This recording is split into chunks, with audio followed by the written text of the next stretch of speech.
It's time to clear the Accessory Raid finally! 7k Dreamer please. Hi guys, welcome back to my channel. Again, we'll start with the run for the Accessory Raid. The technique and theme is actually about the same like the item raid which I posted much earlier. Basically, you go in with Rachel's Phoenix again and then queue for Hyung's skill. But of course, remember I said in the item raid video to use Shane's skill first in order to get her Awakening gauge charged faster. So I'm using Shane's skill here.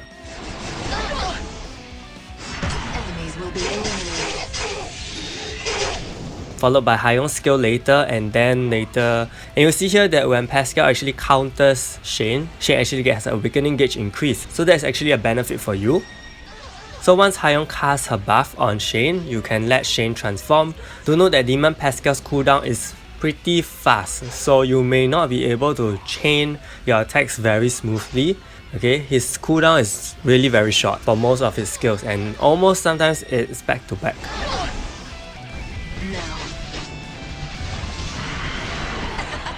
The darkness consumes you.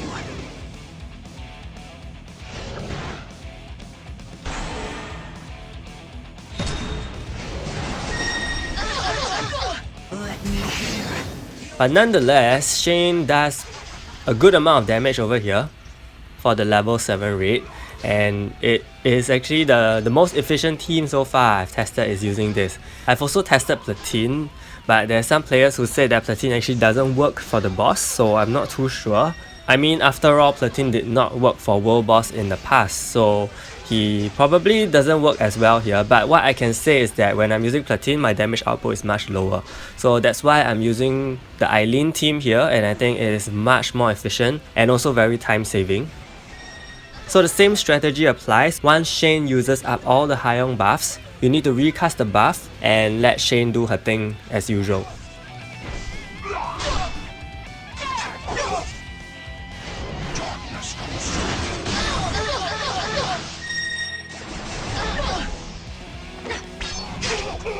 Let me hear your screams.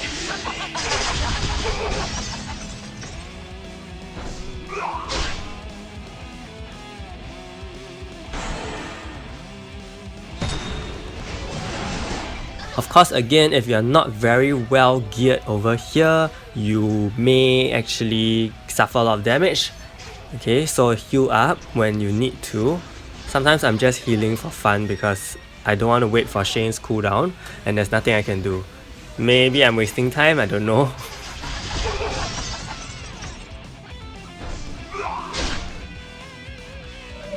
The pure light, please give us power. Also, you need Amelia here. Amelia is very important because Demon Pascal actually has bleed and poison, and if you think about it, it's actually the same two statuses that Isabella also does. So if you guys, whoever are running Isabella teams, I think this will be a very easy stage for you because probably you even have the traits bleed resist and poison resist already ready for you guys. So I think the strategies for all the raids are pretty simple, very straightforward. Basically, it's just amping up your DPS's attack stat and just going all the way with their DPS skill. There's nothing too much to think about. The only thing you need to react to is if the boss does a lot of damage on you, you need to heal up, and that's all, pretty much that's all. So this was my normal accessory raid. I'm gonna show you guys my extra raid. Okay, I managed to get an extra raid for accessory. I think the strategy applies, but you can see from the timing that the duration of the battle is much longer. Pascal has more HP, more attack, more defense, so damage output is definitely going to be lower. But the same strategy applies, and he really doesn't do that much damage actually. Maybe it's because of my jewels and my traits or something. I guess it all contributes, but definitely I think it's very doable as well, even for the extra raid. So don't be afraid to go attempt the extra raid if you get a level 7 extra raid. Let me hear your screams.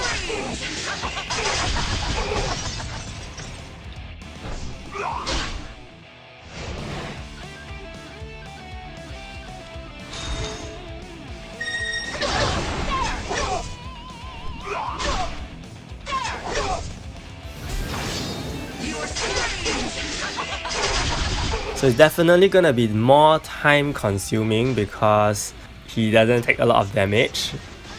And I was so close. I just wish my Shane did a little bit more. I had to waste another attack just to kill him over here. So now we're gonna look at my heroes builds. We'll start with Hayoung. Actually, I didn't really change much from the item rate. Basically, you need to give her skill cooldown and recovery skill and PvE defense. You notice that I didn't give her reflect immunity because Pascal does have reflect, but I think they don't do much damage to him at all. Okay, so she already has the Isabella traits poison resist and bleed resist as well. For Eileen, she only has a willful ring, very ill-equipped honestly, and she doesn't have much traits and soul skills and no jewels relevant for this. Okay, so she's really surviving purely on the willful ring and her own tankiness. That's all. For Amelia, same thing as the item rate as well. She's mainly used here for her debuff immunity passive anyway, and Pascal doesn't do any turn decrease, so you're totally safe from any debuff. You only need her to be around. Then for Rachel, increase awakening gauge as usual, most important jewel on her. The rest are not too important. I also have Isabella traits for bleed and poison resist on her, so if you don't have it, it's totally fine because you have Amelia. Finally, for Shane, you need to give her the reflect immunity jewel. That's the most important thing. If you don't have a reflect immunity jewel, you can actually sub out Eileen for maybe Aragon or Truth or Mulan, you know, those heroes with reflect immunity provision. Okay, so basically that's all. The build for Shane is also largely DPS, like nothing drastically changed, only for the jewel. And these are my masteries as usual. I have shown you guys and pointed out that you need to get the crit rate down and the block rate slightly up for your units. And of course for Shane, you want to have the masteries for physical attack and 5-man AoE up. So that's all I have for this accessory raid video. I hope it helped you, and if it did, do give it a like and do subscribe to my channel. Stay tuned for my Truth video. I'm still trying to get her up. She's at level 48 right now. Thank you so much and see you.